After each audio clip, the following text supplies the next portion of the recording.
Hello everyone, good morning to all of you. मैं अजय कुमार सिंह आज आपके लिए ग्रामर का यानी व्याकरण का एक नया टॉपिक लाया हूँ जिसका नाम है वॉइस। तो बंधुओं, वॉइस का अर्थ होता है वाच्य। वाच्य एक संस्कृत का शब्द है जिसका हिंदी होता है प्रधानता। तो सबसे पहले हम इसकी डिफिनीशन समझेंगे। डिफिनीशन का मतलब होता है परिभाषा। तो आइए पहले डिफिनीशन को चेस करते हैं। इसमें लिखा है द सिस्टम, वह पद्धति बाय व्हिच जिसके द्वारा द सुप्रीमेसी ऑफ सब्जेक्ट यानी कर्ता की प्रधानता एंड ऑब्जेक्ट और कर्म की प्रधानता इज एक्सप्रेस्ड अल्टरनेटली बारी बारी से व्यक्त किया जाता है इज कॉल्ड वॉइस। वह वॉइस कहलाता है अर्थात वाच्य कहलाता है। अब इसको हम लोग हिंदी मीडियम में समझें।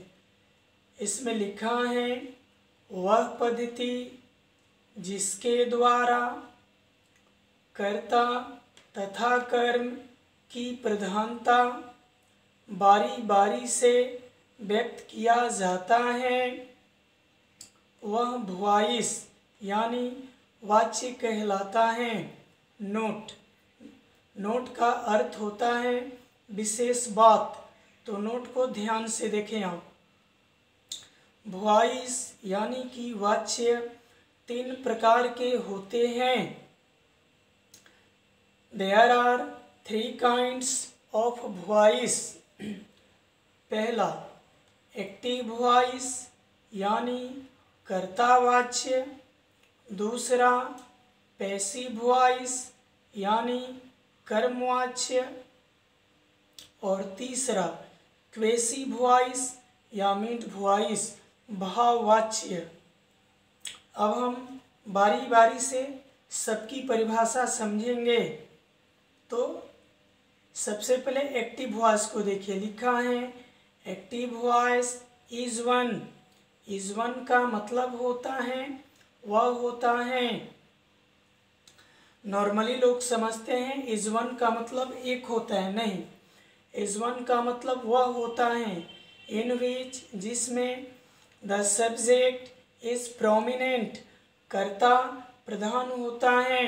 इसको हिंदी मीडियम में लिखा गया है एक्टिव वॉइस यानी कर्तावाच्य वह होता है जिसमें कर्ता प्रधान होता है। प्रोमिनेंट का मतलब प्रधान होता है। सच है जैसे राज ईट मैंगो। सॉरी दोस्त, मैं इसको थोड़ा करेक्ट कर दूं।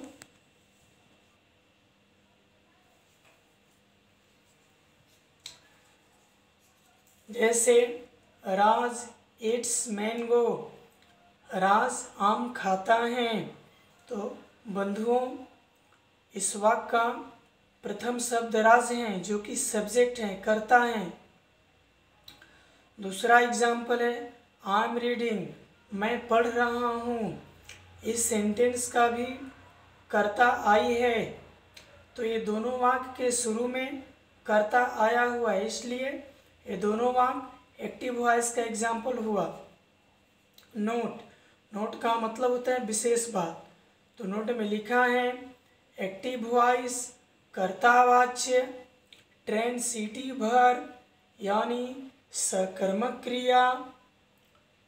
ट्रांसिटिव वर्ब उसको बोलते हैं, सकर्मक क्रिया उसको बोलते हैं जिसमें सब्जेक्ट यानी कर्ता, वर्ब यानी क्रिया, ऑब्जेक्ट यानी कर्म तीनों चीज मौजूद हो। तो इसमें लिखा है कि एक्टिव वॉइस ट्रांसिटिव वर्ब तथा इंट्रांसिटिव वर्ब अकर्मक क्रिया जिसमें दो चीज होते हैं सब्जेक्ट और वर्ब दोनों का होता है, क्योंकि दोनों के प्रारंभ में सब्जेक्ट आता है।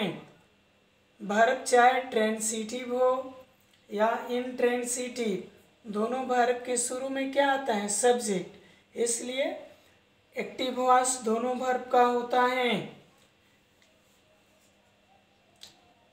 B, passive voice is one. कर्मवाच्य वह होता है इन विच जिसमें द ऑब्जेक्ट इज प्रोमिनेंट और सुप्रीम, इसमें कर्म प्रधान होता है। हिंदी मीडियम डिफिनीशन को देखिए, पैसिव वॉइस यानी कर्मवाच्य वह होता है जिसमें ऑब्जेक्ट वाक्य के प्रारंभ में आता है, सच एज जैसे a mango is eaten by Raj, एक आम राज के द्वारा खाया जाता है।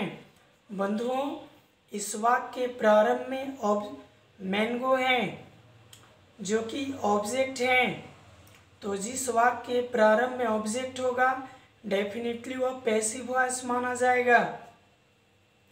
नोट, विशेष बात को ध्यान से देखिए, लिखा है पैसिव वॉइस यानी कर्मवाच्य केवल ट्रांसिटिव वर्ब यानी सकर्मक क्रिया जिसमें तीनों एलिमेंट होते हैं, सब्जेक्ट, वर्ब और ऑब्जेक्ट का ही होता है। यानी पैसिव वॉइस केवल ट्रांसिटिव वर्ब का ही होता है, क्योंकि पैसिव वॉइस बनाने के लिए एक ऑब्जेक्ट की आवश्यकता होती है जो सिर्फ ट्रांसिटिव वर्ब के पास होता है, क्योंकि इंट्रांसिटिव वर्ब में ऑब्जेक्ट नहीं होता है। इसीलिए बोला गया है कि पैसिव वॉइस केवल ट्रांजिटिव वर्ब का होता है। क्यों? क्योंकि पैसिव वॉइस के लिए एक ऑब्जेक्ट की ज़रूरत होती है जो केवल ट्रांजिटिव वर्ब के पास होता है। तो बंधुओं, इस वीडियो में फ़िलहाल इतना ही। इसके आगे मैं फिर कल एक नियमित वीडियो डालूँगा जिसमें आप आगे अध्ययन करोगे। तब तक के लिए जय हिंद, जय भारत।